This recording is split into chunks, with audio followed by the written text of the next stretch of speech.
নিকা নয়, 7 পাকও নয়, তাহলে কোন রীতিতে বিয়ে করলেন বলিউডের মিস্টার পারফেকশনিস্ট আমির খান?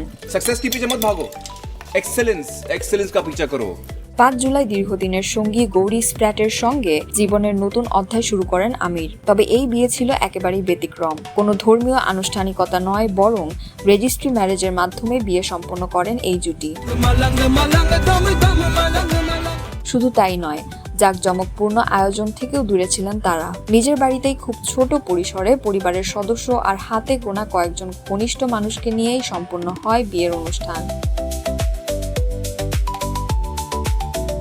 আমি নিজেই বলেন, আমরা খুব সাধারণভাবে অনুষ্ঠান করতে চাই, আপনাদের আশীর্বাদ চাই যেন সামনের পথ চলা সুন্দর হয়।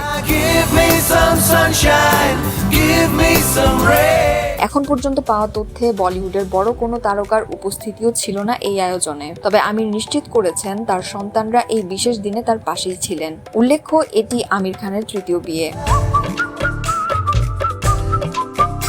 এর আগে তিনি বিয়ে করেছিলেন রীনা দত্ত এবং পরে কিরণ রাওকে। দুই সম্পর্কে ইতি টানার পর এবার গৌরী স্প্র্যাটের সঙ্গে শুরু হলো তার জীবনের নতুন অধ্যায়।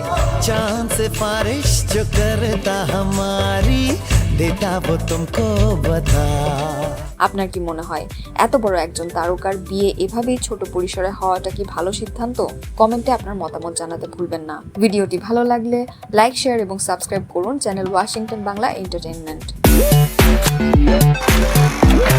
Entertainment.